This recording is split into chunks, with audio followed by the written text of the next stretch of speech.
dans chaque direction, on a un pôle numérique, pôle informatique, ce qui fait aussi désordre, parce que, étant donné qu'on n'a pas une unité vraiment qui régit la question, chaque direction intègre dans son équipe des ressources qui vont travailler autour du numérique et on se retrouve avec beaucoup de métiers du numérique, beaucoup d'orientations différentes. Avec ça, on a des partenaires. Il y a des entreprises comme l'entreprise Retail, il y a des associations qui militent en faveur du numérique et aujourd'hui, il se pose un problème de la dispersion des efforts. Et le ministère a décidé de prendre le taureau par les cornes.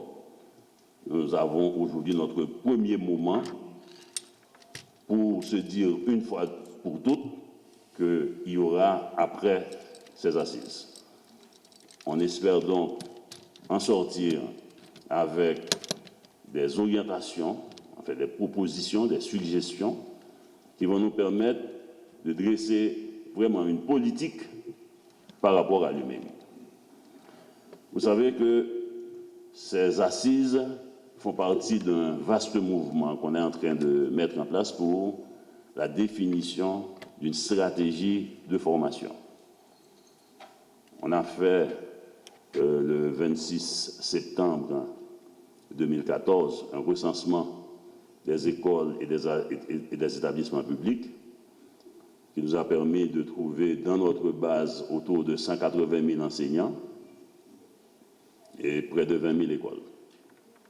Et il arrive que, quand on regarde les niveaux de qualification de ces enseignants, on a beaucoup de catégories et on a autour de, dans le public, 40% de maîtres qualifiés, dans le non-public, autour de 8% de maîtres qualifiés, le non-public en général. En tant que membre du GSE, le groupe sectoriel de l'éducation, il me plaît de réaffirmer notre soutien à cette initiative qui, je l'espère, fédérera toute la communauté des éducateurs, mais aussi la société haïtienne et l'ensemble de leurs partenaires, afin de mieux équiper les enseignements à relever les défis de transformation durable du système et de la société. Dans une telle approche, nous sommes prêts à prendre notre part dans l'introduction du numérique et à contribuer à la mise en place de conditions d'une réussite planifiée et méthodique du numérique dans la formation des enseignants et des apprenants. Encore une fois de plus, si on se limite aux seuls enseignants, on aura peut-être raté le coche. Donc, les enseignants et les apprenants. Monsieur le DG, on a un autre défi. Il nous faut sans doute accélérer, comme vous l'avez dit, pour que les enseignants soient au même niveau et puissent participer pleinement à la rénovation et l'innovation qui se fait au niveau de formation des enseignants. Il faut du génie pour innover. Il faut beaucoup de courage pour entreprendre, mais il faut de la folie pour transformer. Et je crois que nous nous engageons à travers ces assises à transformer la société haïtienne, en commençant par le système éducatif. Donc, acceptons de partager cette folie, sachant que nous nous engageons aujourd'hui, plus que jamais, à entreprendre collectivement cette transformation pour que Haïti, d'ici 5, peut-être 10 ans, soit complètement renouvelé et bien positionné au niveau mondial. Je suis très satisfaite d'être ici parce que ce rendez-vous, qui fait suite à un rendez-vous il y a quelques jours sur la formation professionnelle, ce sont des rendez-vous qui ont été arrêtés avec le ministre dans le cadre de la feuille de route sur l'appui de la France à l'éducation. Et ça, c'est le résultat de la visite du chef de l'État ici le 12 mai dernier. Il s'est engagé à un partenariat, il a souhaité un partenariat renforcé dans l'éducation. Eh bien, les paroles se traduisent en actes.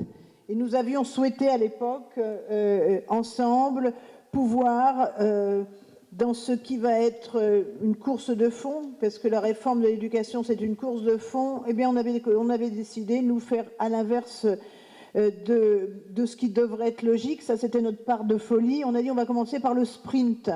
Et le sprint, c'est de poser des jalons. Donc, on a posé un jalon sur la formation professionnelle. Et là, on souhaite participer, apporter notre pierre à l'édifice de la place du numérique dans la formation des enseignants. Parce que, bien évidemment, une coopération n'existe pas toute seule. Une coopération, c'est mettre en relation des hommes, des femmes, des bonnes volontés, des idées et puis des outils. Le deuxième point de satisfaction, c'est que nous sommes ici dans le mouvement et nous sommes dans un mouvement de réforme sur un sujet fondamental, puisque c'est celui en tout cas qui est plébiscité par tous les Haïtiens, c'est la qualité de l'éducation. Alors moi, je suis encore plus heureuse d'être là pour qu'on entend beaucoup dire que Haïti, c'est impossible à réformer parce que le Sénat, parce que le Parlement, parce que les lois, parce que la Constitution, parce que. Moi, ce que je vois, c'est que quand il y a une stratégie, un objectif, eh bien, un ministère, une équipe, un ministre peuvent avancer et peuvent démontrer ce mouvement en marchant. Donc, je crois qu'il y a une première conclusion qui est très, très importante, c'est que oui, la réforme est possible en Haïti, bien sûr, et qu'une fois que le mouvement, que la dynamique est donnée, eh bien, il me semble que les obstacles de tout type, et notamment les obstacles institutionnels, peuvent être levés. Donc, je souhaite vraiment... nous sommes heureux d'être dans cette dynamique et nous sommes heureux de travailler sur cet élément fondamental qui est la qualité de l'éducation, et qui dit qualité dit formation des enseignants et des professeurs, que ce soit formation initiale ou formation continue. Le troisième point, qui découle des deux autres, c'est qu'il est clair qu'il y a un pilote dans l'avion, que nous ne sommes pas en pilotage automatique et que dans ce domaine extraordinairement complexe, il ne sera pas possible de l'être, et que nous sommes un des éléments dans l'équipage, on va dire, on est dans le cockpit. Nous sommes un partenaire bilatéral, nous partageons avec Haïti une langue, dans le cadre du bilinguisme, nous partageons une tradition, et il y a beaucoup, je veux dire, derrière nos relations forgées au cours de l'histoire, il y a beaucoup de relations entre institutions qui souvent d'ailleurs n'étaient même pas dans le radar de l'ambassade de France. Et le travail aussi, c'est un peu de mettre en synergie, je veux dire, toutes ces expériences acquises, passées, actuelles, pour les mettre au diapason effectivement d'une stratégie qui va se construire aussi dans son exécution sur la base des expériences ici à Haïti. Ces assises sont aujourd'hui l'occasion de faire converger toutes ces initiatives et de les intégrer dans un dispositif cohérent devant permettre l'amélioration effective des apprentissages. Durant 2 journées, vous tous ici, vous allez partager vos expériences vécues, savoir-faire et les bonnes pratiques, faire connaissance du terrain et justement avoir en perspective comment réinventer un nouveau système qui utilise le numérique pour la formation des enseignants. Je suis heureux d'être avec vous ce matin par le biais de la magie de la technologie. Je serai virtuellement et en esprit avec vous tout au long de ces assises, et je déclare ouvert ce matin les assises nationales sur la place du numérique de la formation des enseignants en Haïti. Vive la coopération franco-haïtienne, vive l'éducation haïtienne.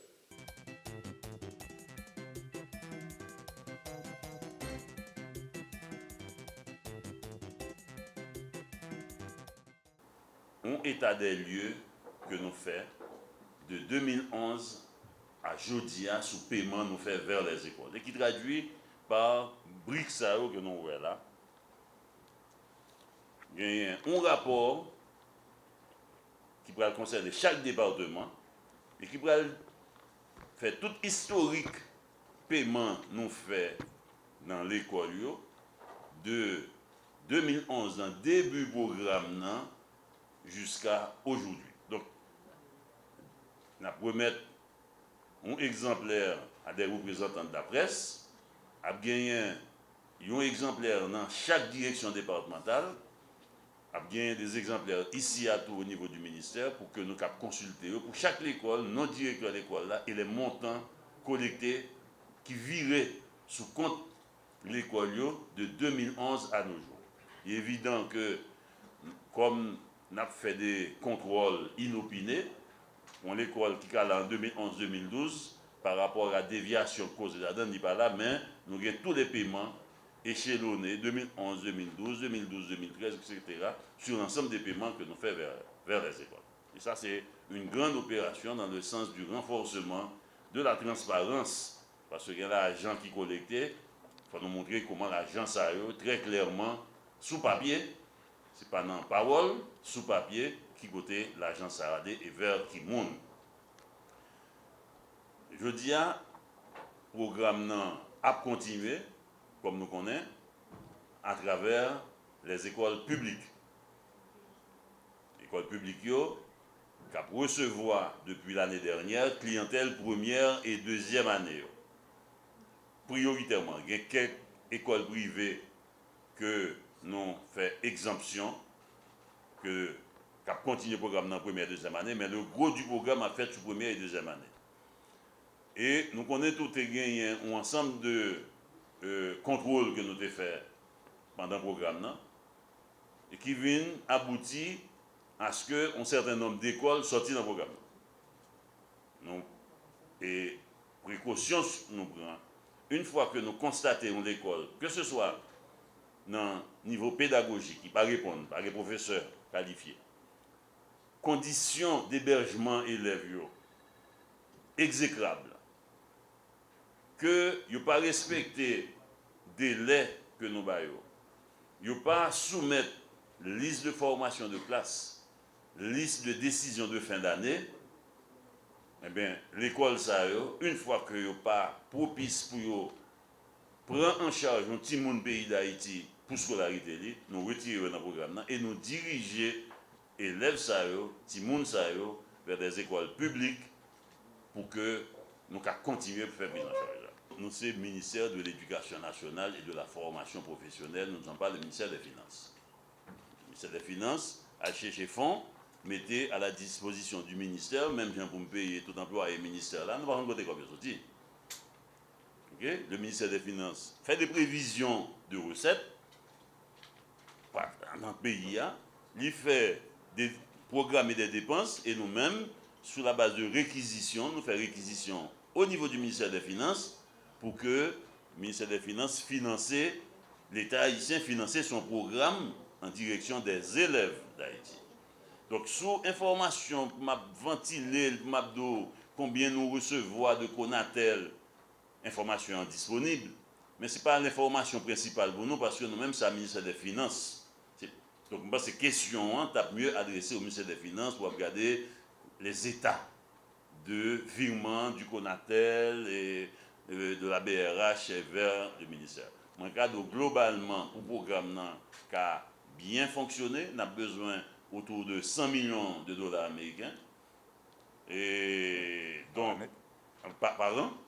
Et ce qui fait que globalement, estimation a montré que Conatel, BRH tape dans la zone 30 millions de dollars et que l'État haïtien lui-même, l'État haïtien dans le trésor public, a financé le programme autour de 24 milliards de gourdes et nous avons gagné des fonds supplémentaires que nous sommes obligés à chercher pour nous vraiment financer le programme. Même pas gagner une comptabilité mensuelle, sauf que le ministère de l'Éducation nous fait planification, nous fait réquisition, et le ministère des Finances alimente le ministère pour exécuter le programme. Ça, c'est le premier aspect du programme qu'on a. Deuxième aspect, c'est au niveau de toute enquête, nous avons amplifié la question. Toute enquête nous fait, ce n'est pas seulement dans le Nord-Ouest, nous avons des écoles qui accusent des effectifs, etc. Eh bien, une fois que gagne un écart par rapport à la norme qui présentait. Le ministère a introduit question au niveau du ministère de la Justice, commissaire du gouvernement, et suivi, en fait, on a regardé un article, il y a 2 personnes qui étaient condamnés. OK? Donc, le suivi est fait au niveau du ministère de la Justice et des commissaires du gouvernement. Pour les écoles non publiques, jusqu'à présent, et dépenses totales là, c'est 6 milliards 215 millions 551 560,64. Alors là, nous en good. Hein? Donc ça, c'est ça qui est dépensé pour les écoles privées. Pour les écoles privées pendant la période de 2011 à nos jours là. Donc, Jean Dabdi là, premier élément de rencontre ça, c'est présenter document qui c'est en synthèse facilement transportable vu que son document est imprimé. Côté monde qui a consulté à tout moment, même pour regarder telle école, combien de copies dire telle école ça recevra de 2011 à nos jours. Et on monde qui dans l'école qui prend qui n'a pas ou regarde ouais ah directeur a recevoir tout comme ça alors que l'ité qu'on dit il pas qu'on recevoir pas un professeur même ou bien pas jamais petit monde là. À ce moment-là, n'importe quel citoyen ou bien se sentant lésé parce que c'est l'argent citoyen qui a gaspillé là, s'il a gaspillé, il fait 199, il a l'information dans le call center nous et nous-mêmes immédiatement nous joignons, nous pouvons mener une investigation de manière pointue sur l'école ça et pour nous confirmer ou bien infirmer sa gain et de là pour nous dire la justice fait tout. Donc ça c'est le premier élément. Deuxième élément, c'est pour te garder ensemble qui est difficulté qui présentait dans le traitement dossier qui fait que il y a un pile d'école qui a souffert qui pas qu'à recevoir. Le nous joignons des informations comme ça que des directeurs d'école nous. Parfois nous pas même temps ouais pensant que bon c'est finance qu'après il dit mais ça ne veut pas moi là, il pas de sens non. Donc nous obligés qu'on y a prendre beaucoup plus de précautions pour nous passer au crible toute information ça que l'école y a juste pour nous assurer que ça n'a payé vraiment les réponses. Et l'autre élément encore, c'est pour nous informer que il y a un pile des audits qui mènent déjà et il y a un pile de travail qui a fait pour permettre nous gagner un film qui était fait maintenant en activité sur l'ouest là, Liban nous premier j'ai rapport, c'est des qui a 800.